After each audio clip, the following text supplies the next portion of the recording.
आयुर्वेदिक जीवनशैली आरोग्याची गुरुकिल्ली आहार विधी विशेष आहे त्यानं भाग 21 वैद्य दिलीप गाडगे पुणे. तेव्हा आपण पहिलं अन्न पचल्यानंतरच दुसरं अन्न घ्यावं याच्याविषयी सांगत होतो.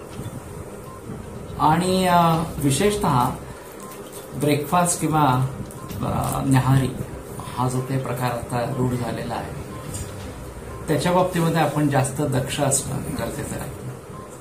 विशेषतः आदल्या दिवशीचा आहार पचलेला नसेल तर दुसऱ्या दिवशी आहार घेऊ नये असं म्हणणं आहे.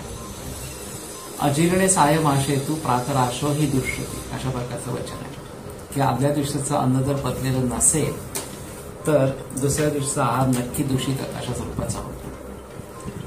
सकाळचं अन्न एक वेळ पचलेलं नसताना संध्याकाळचं अन्न खाल्लं गेलं तर इतका दोष नाहीये, त्यांनी खूप भयंकर काहीतरी त्रास होतात असं नाहीये. पण आदल्या दिवशीचं अन्न पचलेलं नसताना दुसऱ्या दिवशीचं अन्न जर घेतलं तर निश्चितच त्रासदायक होतं. तर पुष्कळशी लोक सवयीनी ब्रेकफास्ट किंवा न्याहारी अशा स्वरूपाचं घेतात आणि हे थोडंसं अर्धवट उचललं गेल्यासारखं अशा स्वरूपाचं.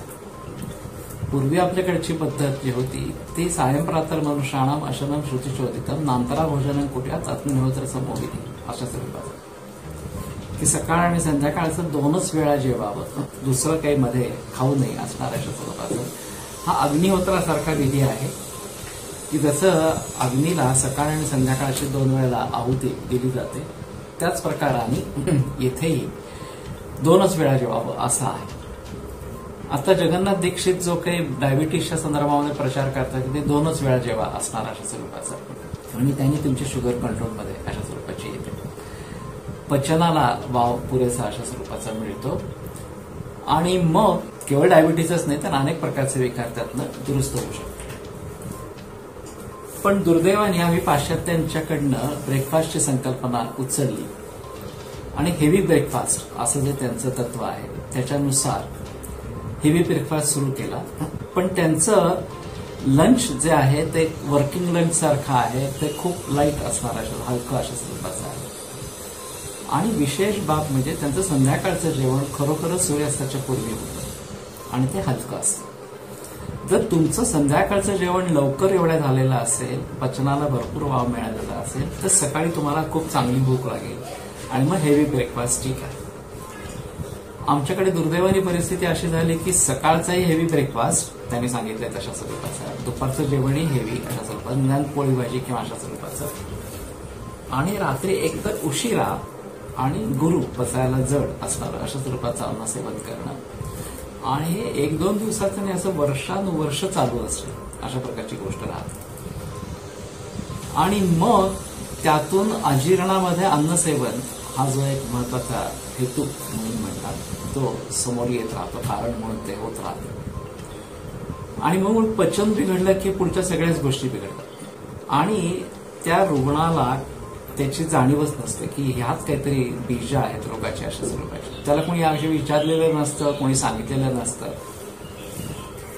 त्या माझ्याकडे संधिवाताचे, आमवाताचे किंवा इतर कॅन्सर वगैरे अशा स्वरूपाचे जे रुग्ण येतात त्यांचं मी उदर परीक्षण करतो, म्हणजे पोट तपासतो. आणि पोट रिकाम्या पोटी जर जड लागत असेल तर ह्याचा अर्थ असा की नक्की अजीर्ण असताना अन्न सेवन केलं जातं. मी त्यांना पहिल्यांदा सांगते की तुम्ही ब्रेकफास्ट बंद करा, फार फार तर दूध घ्या देशी गाईचं अशा स्वरूपाचं आणि डायरेक्ट लंच करा किंवा अगदी फार भूक निघत नसेल तर ब्रंच करा असणार अशा स्वरूपात. यानेही भागत नाही असं जर झालं, पोटाचा जडपणा कमी होत नाही असं झालं तर मग संध्याकाळचं जेवणही बंद करायचं, त्याच्याऐवजी फक्त मुगाचं किंवा भाज्यांचं सूप घ्यायचं. आणि मग कुठलाही रोग असो त्यामध्ये उतार पाडायला लागतो, कारण मुळामध्ये पचनाची प्रक्रिया सुधारली की धातू निर्मितीची प्रक्रिया पण पुढची सुधारते आणि मग रोग उतरणीला लागतो आणि रोग जसा उतरणीला लागतो तशी लक्षणं त्याची कमी व्हायला लागतात. आणि म्हणून जीर्णेंद्र वंचित पहिलं अन्न पचल्यावरच खावं हा खूप महत्वाचा नियम असणारा अशा स्वरूपाचा आहे आणि तो सगळ्यांनी फॉलो करायला पाहिजे, तरच खऱ्या अर्थाने आम्हाला स्वास्थ्य लाभ